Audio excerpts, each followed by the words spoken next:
We had the normal early start, and we started airing down as soon as we got to the trailhead. This morning, though, a small convoy of vehicles came into the parking lot while we were still there. We wanted to get as much space between us and them as possible, so we didn't stick around any longer than we had to, and after just a few switchbacks, we got to some fun ledges.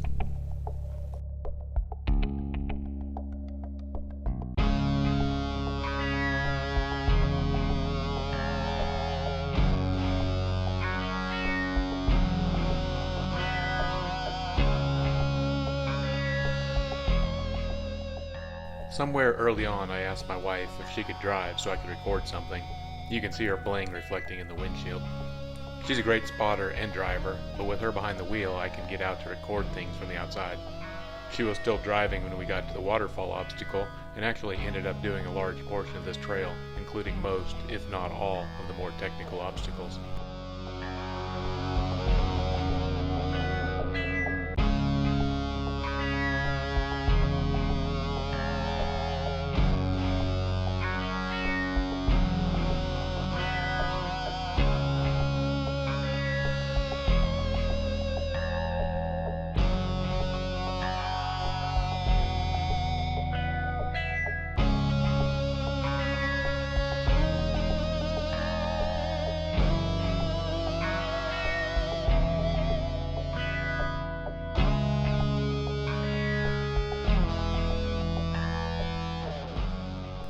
Rory, with the YouTube channel Trailmater, released a video the other day where they came up through here to do a recovery.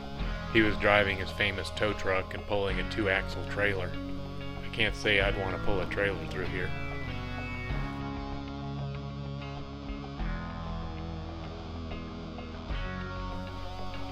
Here's Mamacita still getting after it.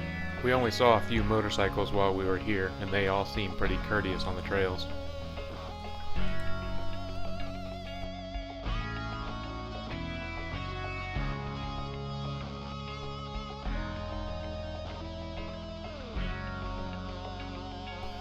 This is the Wedgie obstacle. It's a horizontal V-notch that you have to straddle, where your driver's side tires don't have much to grab onto. There was a bypass for this one, but what's the fun in that?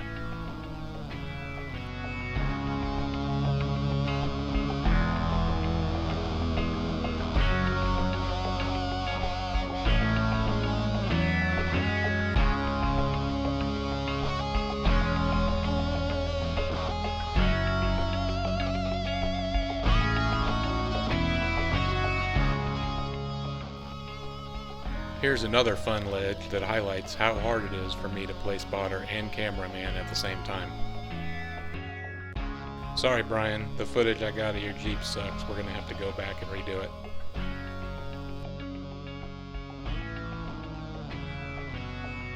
I like his angle better here. It's easier to see the visual clues that help you figure out how big the ledge is. We've got a 3.5-inch lift in metric 35s, and the top step is nearly as tall as the hood. You can also look at the wheel hubs to get an idea how high each step is.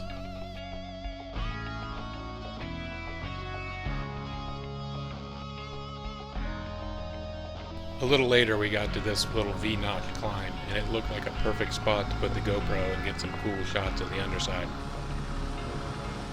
Brian has a metal cloak lift, belly pan, and diff skids on his 3.6-liter V6. I really appreciated how beefy the control arms were with his kit. The articulation he got was pretty impressive.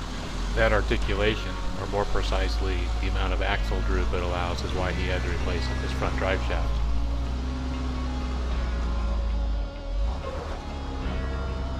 We've got an AEV lift that reuses the factory control arms with geometry correction brackets. We do hit the brackets from time to time, but I like to think of them as sacrificial. Once they need to be replaced, I'll probably go with some heavy-duty aftermarket control arms too. We went with a S for engine, transmission, and fuel filter skids for a diesel.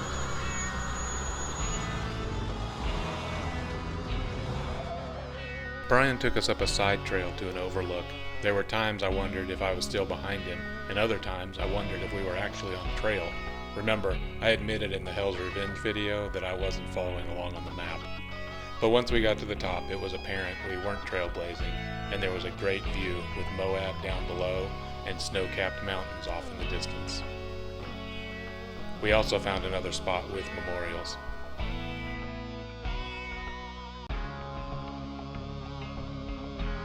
After we came back down, we found a neat overhang providing some shade, and we did what most folks would do with this kind of discovery. We parked inside it so we could take cool pictures of our Jeeps.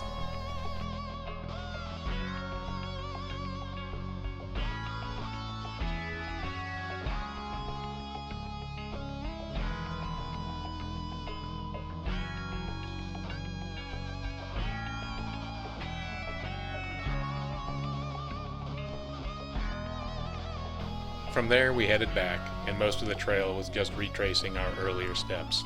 I did get to do the obstacles my wife had done earlier, though, but going down rather than up.